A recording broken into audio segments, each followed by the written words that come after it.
Hello friends, welcome to Lightech Tamil. நான் Redmi Note 5 Pro phone பத்தி நிறைய video upload பண்ணிருக்கேன். அது ஃபீச்சர்ஸ் பத்தியான வீடியோவா இருக்கட்டும் இல்ல அப்டேட்ஸ் பத்தியான வீடியோவா இருக்கட்டும். அந்த வீடியோஸ்ல காமனா வர क्वेश्चंसல ஒன்னு இந்த அப்டேட்ல 4K வீடியோ ரெக்கார்டிங் இருக்கா? Redmi Note 5 Proல எப்படி 4K வீடியோ ரெக்கார்ட் பண்றது? அதே மாதிரி क्वेश्चन தான். சோ இந்த வீடியோல Redmi Note 5 Proல எப்படி 4K வீடியோ ரெக்கார்ட் பண்றதுன்னு பத்தி பார்க்க போறோம். அதுக்கு முன்னாடி நீங்க Lightech Tamil சேனலை சப்ஸ்கிரைப் பண்ணலனா கீழ இருக்க சப்ஸ்கிரைப் பட்டனை கிளிக் பண்ணி மறக்காம சப்ஸ்கிரைப் பண்ணிக்கோங்க. அது மட்டும் இல்லாம பக்கத்துல ஒரு பெல் ஐகான் இருக்கும். அதையும் பிரஸ் பண்ணிக்கோங்க. வாங்க இப்ப இந்த வீடியோக்குள்ள போலாம்.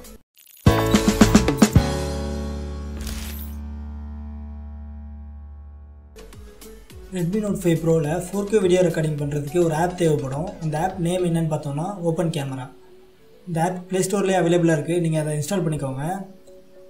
இப்போ 4K வீடியோ ரெக்கார்ட் பண்றதுக்கு அந்த கேமரா ஆப் ஓபன் பண்ணிட்டு ரைட் சைடு கார்னர்ல செட்டிங்ஸ் ஐகான் இருக்கும். அதை கிளிக் பண்ணிக்கோங்க.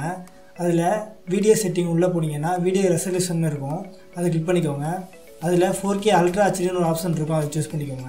இது சூஸ் பண்ணதுக்கப்புறம் நீங்கள் இந்த ஆப்பை யூஸ் பண்ணி வீடியோ ரெக்கார்ட் பண்ணிங்கன்னா அது 4K ரெசல்யூஷனில் ரெக்கார்ட் ஆகும். அது மட்டும் இல்லாமல் இந்த ஆப்பில் EIS சப்போர்ட்டும் கொடுத்துருக்காங்க. ஸோ நீங்கள் எடுக்கிற 4K வீடியோஸ் எல்லாம் ஒரு அளவு ஸ்டேபிளாகவே இருக்கும்.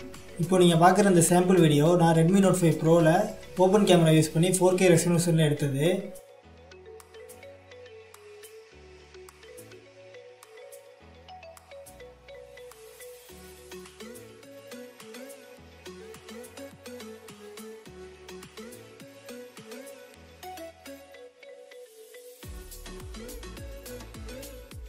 இது நான் சிஸ்டம்லேயே போட்டு செக் பண்ணி பார்த்துட்டேன். அதிலே 4K வீடியோ ரெசல்யூஷன் தான் காட்டுது.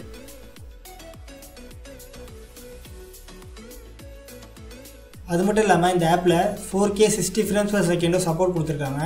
ஆனால் Redmi Note 5 Proல இது சப்போர்ட் ஆகலை.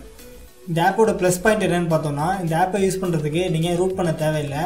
இந்த ஆப்போட மைனஸ் பாயிண்ட்டை பொறுத்த வரைக்கும் நீங்கள் 4K ரெசல்யூஷனில் வீடியோ ரெக்கார்ட் பண்ணிங்கன்னா சார்ஜ் கொஞ்சம் ஃபாஸ்ட்டாகவே குறையுது. அவ்வளோதான் ஃப்ரெண்ட்ஸ். இந்த ட்ரிக் உங்களுக்கு ரொம்ப ஹெல்ப்ஃபுல்லாக இருக்கும்னு நினைக்கிறேன். நீங்கள் ட்ரை பண்ணிவிட்டு உங்களோட கருத்தை நீங்கள் கமெண்ட்டில் சொல்லுங்கள். அதே மாதிரி இந்த வீடியோவில் டவுட் இருந்தாலும் கமெண்ட் பண்ணுங்கள். நான் முடிஞ்ச வரைக்கும் ஃபாஸ்ட்டாக ரிப்ளை பண்ண ட்ரை பண்ணுறேன். இந்த வீடியோ பிடிச்சிருந்தா லைக் பண்ணுங்கள், உங்கள் ஃப்ரெண்ட்ஸ் கிட்ட ஷேர் பண்ணுங்கள். மறக்காமல் நம்ம சேனலை சப்ஸ்கிரைப் பண்ணிக்கோங்க. இதே போல் வீடியோ மிஸ் பண்ணாமல் பார்க்கணுன்னா பக்கத்தில் தெரியுற பெல் ஐக்கனை ப்ரெஸ் பண்ணிக்கோங்க. தேங்க்யூ.